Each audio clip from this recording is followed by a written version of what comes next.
요즘 붓 사용하는 분들이 많이 줄었는데 우리 민족의 혼을 담아왔던 서예에 빠질 수 없는 붓을 만드는 작업, 상당한 정성이 들어간다고 하죠. 이번 집중 인터뷰 시간에는 붓을 만드는 일도 예술 작품과 다를 바 없다는 붓 제작 장인 유필무 필장을 만나고 왔습니다.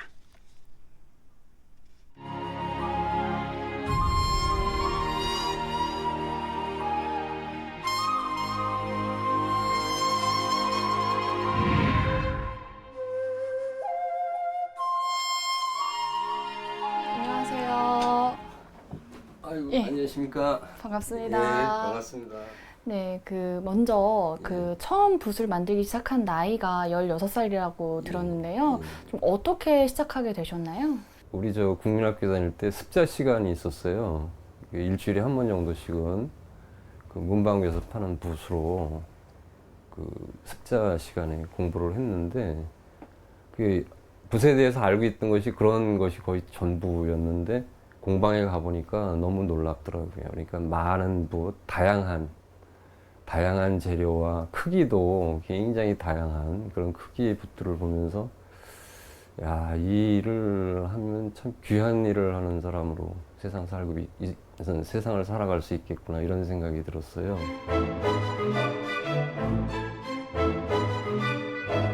중국의 그 값싼 그 문방 사업들이 이렇게 밀고 들어오면서 판로가 없어짐으로써 많이 만들 필요가 없어진 환경이 됐고요. 그때 그만둬야 할 것이냐를 가지고 저는 심각하게 고민했고, 또 다른 분들은 이미 그 무렵에 접은 분들이 많아요. 그러니까 분리를 떠난 거죠. 근데 저는 그럴 수 없었기 때문에 아무리 값싸고 흔한 세상이 되었어도 내가 귀하게 작업하면 그 또한 사람들이 귀하다 느끼지 않겠는가 이런 생각이 들었고요. 그때부터 이제 더욱 열심히 이제 그것에 빠져들기 시작한 거죠.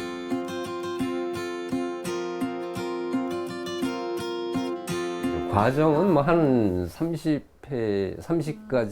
50가지 정도로 정리를 할 수가 있는데요. 모피를 기준으로 말씀드린다면 동물의 털을 채취해서 그 동물의 털을 언제 채취하느냐도 물론 그 달라져요. 건강한 털, 그 아주 새로 난 그 건강한 털을 채취해서 붓을 내는 것을 그 원칙으로 삼아요. 그렇게 하고요. 그 동물의 털은 우선 그 표면에 그 기름을 이렇게 함유하고 있거든요.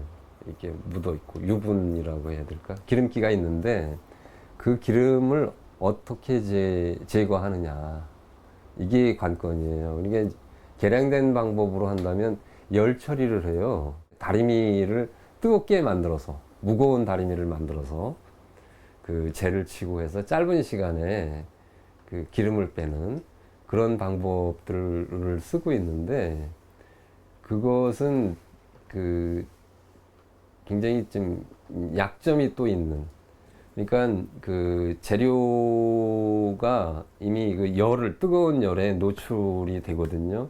기름은 잘 빠지나 그 털 자체에는 치명적인 또 데미지가 생기는 거죠. 전통 방식은 뭐가 좀 다른가요? 그렇게 하지 않았던 거죠. 그러니까 열 처리를 하지 않고 다듬이돌로 한 1년여에 걸쳐서 눌러놓는 거예요.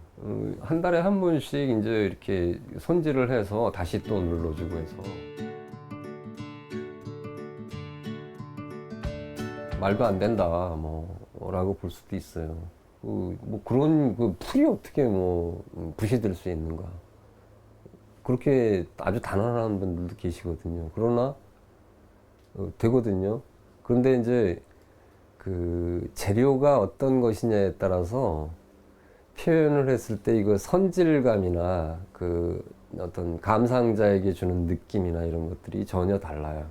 풀잎이나 이 풀을 주재료로 사용한 붓들은 이제 초필이라고 이야기하고요. 뭐 칡으로 만든 붓은 칡갈자 써가지고 갈필이라고 하고요. 또 볏짚으로 만든 붓 같은 경우는 이제 볏짚 고자를 써가지고 고필이라고도 합니다. 식물성 소재가 사람들에게 만들어져서 사용된 것은 모필이 귀하고 비쌌기 때문에 대용품이 필요했었던 거라고 생각을 합니다.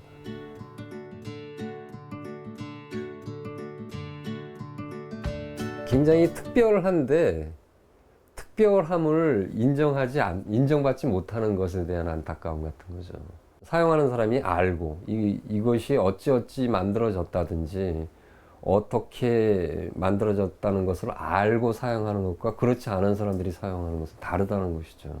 개인적으로 이제 그 사람들에게 옳게 전달해야 되겠다, 알려야 되겠다는 생각을 하는 것은 자존심 차원이기도 해요.